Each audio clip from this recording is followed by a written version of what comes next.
Welcome back to MMA Unhinged, and joining us today is Tyler Grimsley. Tyler, thank you for taking the time, and how are you? And how are you feeling as we're just about a month out from your fight?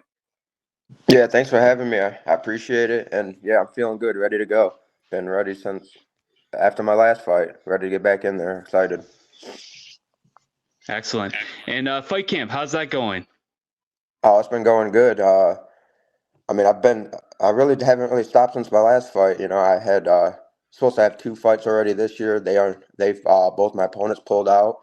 Got offered this fight, and we jumped on it. So it's going good. Excellent. And are you still over in Michigan over there? Yeah, yep. Still up here. And how's that weather treating you lately? It's been on and off, because I'm just on the other side of the river there. Yeah, honestly, it's been a very good year. It hasn't been too cold. We've been in the, pretty much the 30s, 40s all year, so it's been really good. We had a couple cold days, but yeah, definitely can't complain for it being Michigan. Now, I know sometimes a lot of fighters do take advantage of the weather and they like to do the cardio outside or whatever. How about yourself? Do you take the chance to take every opportunity as you can, or? When it comes to cardio outside, I like it when it's hot. So if it's not like in the 80s at least, I'm not really doing my cardio outside. I like that heat. So no, especially when it's in the wintertime, I'm always on the doing it on the treadmill or like the Airdyne bike. Of course, of course.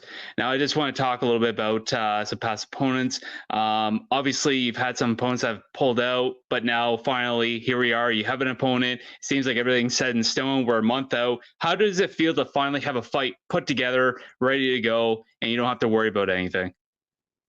Oh, I mean, it feels good, but I mean, until we're in the cage, anything can happen. I mean, like my last two guys, they pulled out within 2 weeks of the fight. So it's like until you're in the cage and the ref says fight, it's no guarantee that the fight's gonna happen. Fights pull out day of fight, day of weigh-ins, week of fight. So yeah, really, you don't really have an opponent until you're in the cage with them. Really. And if you were like talking to someone who just started fighting, would that be one of the things you bring up, is that anything can happen? You can train, you can do everything you can possible, but you always have to be expecting that a fight might not come together, and that's the reality. Absolutely, that's the big thing because that definitely discourages a lot of people out there. You put in 5, 6, 7, 8 weeks of hard training. Watching your diet, skipping out on fun things with your friends, family for this fight, and then it doesn't happen. Yeah, that's very it breaks a lot of fighters out there. A lot of fighters, they stop fighting because they can't deal with the pullouts. They can't deal with all the stuff outside of fighting. So yeah, that's definitely a big thing, and especially if it's like like I've had 3 fights where I've weighed in, made weight, and then the fight has been canceled after weighing. So it's like, yeah, that's very hard on a lot of fighters. Definitely, that's something you would definitely want to tell to a young fighter. Well, especially when you do all the work to for the weight cut, and you put on all that work just to cut all that weight, and then the fight falls through. Obviously, things happen, but that is the reality. I couldn't agree more. But talking about you here, you've been in the game for a bit. Talk about, like, what is it prompted you to pursue this as a career? I mean, I grew up wrestling. I started wrestling at a very young age. Um, by now, everybody knows there's no really anything. Once you get done wrestling after high school or college, there's nothing really else. You got the obviously Olympics, international, but very few people make it into there, and it's just there's no like professional wrestling. So basically, MMA is the professional wrestling if you want to continue, being an athlete after wrestling. So that's pretty much what got into it. And then obviously I liked watching MMA at a young age, and then just kind of was like, I kind of want to give this a try. I wrestle, I boxed a little bit here and there, and then I was like, might as well give it a try. Let's see how it goes, and here we are. You speak about that. Was there any other maybe wrestlers that turned MMA fighters that you really started to follow that really helped you pursue this as a career? I mean, I just from watching it, I watched a lot of fights growing up, and I just seen the wrestling always, the wrestlers always did good, because they in wrestling you get that like that work ethic, you get like the how to control somebody, be able to take people down and stuff, and it transitions very well. And yeah, I like to compete. I like to, I do like fighting, so it's like might as well give it a try. Excellent. Now, that being said, obviously before your pro scene, you had to deal with a lot of the COVID, and I think a lot of fighters had to deal with the COVID era. I like to call it. Was Yeah. there any sort of uncertainty that maybe you weren't going to get a fight, or that they wouldn't, or any promotions or any local promotions wouldn't put on fights? Was there any uncertainty in your mind, and how did you deal with that before getting those fights? Yeah, luckily for me, when we had COVID, we just everything was shut down. But me, my two coaches, and like one or two other guys, we boarded up the windows, and we were still training every single day, 6 days a week for that whole like 3.5 months where we were completely shut down. And then it took like a year to finally get a fight. But honestly, because I was so early in my career, that was like perfect timing for me as a, as an athlete, because I was able just to focus on training and getting better. As like I didn't have to worry about an opponent, worry about fighting. I was just strictly focusing on getting better. So luckily for me, it kind of worked out. Obviously, I wish it didn't happen. A lot of bad things did come of it. But for me as a fighter and an athlete, it honestly benefited me. And you fought under the BTC banner back in late 2023. What do you like about the promotion so far? And can you kind of describe the atmosphere that they present? Oh, I love fighting for them. They're very, professional in how they do it. They tell you straight up what you need, what everything you have to get done. They treat you right. They everything you need, you let them know, and they give it to you. Yeah, no complaints. It's been a very good promotion to, fight for. I like the early weigh-ins, 9 o'clock in the morning. We're weighing in Friday, so that was perfect too. So yeah, I like it. Excellent. And speaking about your upcoming opponent, I'm just gonna jump right into it. Xavier Nash, a vet like yourself so far. Looking at this opponent, can you kind of what do you think about your opponent? And can you kind of break down this fight for me? Yeah, you can't. He's got a very weird record. His record, like when you look at it, it doesn't look like nothing special. But when you really look into it, then you realize he's a lot better than what his record shows. He's been a pro for literally a decade now. He turned pro back in 2014. He Hmm. took a couple losses in like 2016, 2017. You can't take a like if you lose a fight 8 years ago, that don't really mean anything. But he's got a win over a UFC vet. He's got some close decision losses to guys who fought in the Contender Series. So he's a very good fighter. We kind of have like similar styles where we you know like to be on top, like to wear our opponents out and stuff like that. So I'm looking forward to it, and it's definitely gonna be a tough fight, and I'm looking to have a good fight. And you have a 100% finish rate in all your 7 wins, undefeated. I guess that being said, is this a preview of what we're going to expect from you in the cage? Um, I mean, obviously, yeah, I want to finish, and I think the way my style is, I do have a style of where I break my opponents. So yeah, if I can break them, I'm going to, gonna get the finish if I can get it.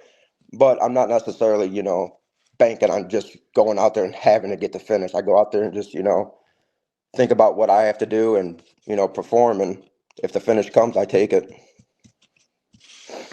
And speaking about that, where do you credit your success from? Um, just willing to learn and just hard work. I mean, that's the secret to anything. If you want to be good at anything, you got to make sacrifices and work hard and do what it takes. And how do you feel about stepping into enemy territory? Do you relish the moment? I know you made a post on Instagram about it. Yeah, to me, I mean, I like it. I like being able to travel. It's nice to see different areas. It is nice fighting at home too, where you only got to go a half hour away. So, but I mean, yeah, it's nice. I like going out. I mean, I don't really. I've only been to Canada once. This will be my second time, so it's kind of nice just seeing different areas. And yeah, he's probably gonna have a bigger crowd than me there. But at the end of the day, when you're in the cage, you don't really hear anything like that, so it don't matter whether they're booing or cheering for me. So yeah, when we're in there, it don't matter to me. And I mean, you're only so far from Canada. You fought in Canada last year. How do you like Canada? Is there anything that you've done here that maybe might be a little bit different in the States? Did you get a chance to do anything after your last fight? No, we didn't really do nothing. We after the last fight, we went out to eat, got some food, and went back to the hotel and left in the morning. So we didn't really get to do much. There really wasn't much around where we were at last time. We were in like Burlington, so I'm not sure if that's like a what kind of town that is, but there really wasn't much to do, so we kind of just got out of there. And you've had a busy 2023. You're looking at 2024 here. You got a fight in March.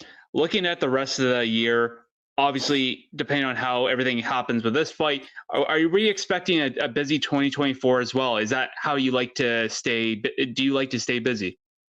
Yeah, absolutely. If I'm healthy and ready to go, you got to stay busy, especially in a sport like this when injuries happen all the time. When you're not injured and if you're not injured and you're not competing, you're just wasting time.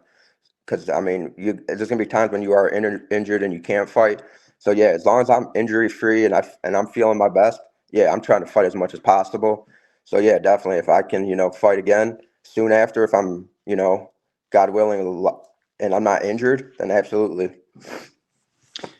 Now with BTC, do they offer you multiple fight contracts, or is it just one fight contract per fight? How does it work with you in BTC?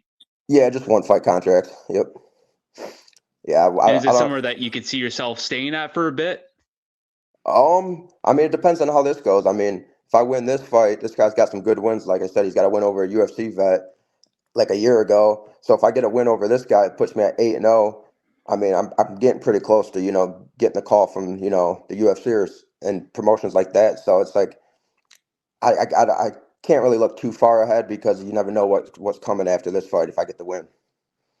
Well, and you just kind of answered my question. Obviously that would put you at 8-0, and I know that you're focused on this fight. But obviously, with the UFC, with the Contender Series, they do pick a lot of fighters that are 8-0, 7-0, 10-0, or whatever. They got 10, 11, 12 wins, right?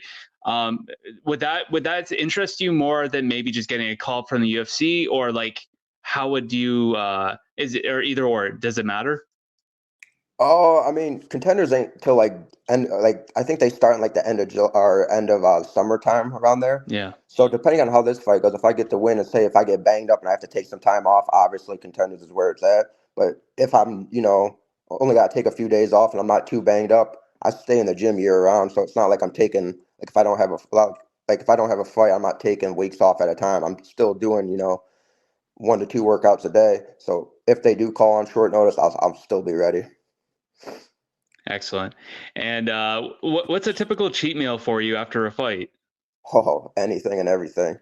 I don't, I don't discriminate. I eat everything Do you and a have lot of anything it. planned for after this fight? No, just whatever looks good. Whatever I think about when I'm cutting that weight. Everything, you always think about stuff that you want to eat when you're cutting weight, and it's like stuff that when you can't eat it, you don't even really want to eat it, but just because you're cutting, you want it for some reason. So Right, right. Excellent, excellent, Tyler. Well, Tyler, I don't want to take much more of your time. I know you're in your last month of camp, so I just want to say again, thank you for taking the time, Tyler. It was a pleasure talking with you, and just good luck with your upcoming fight. And MMA and Hinge, we'd love to have you back on sometime. yep, thank you. I appreciate it. Thanks for having me.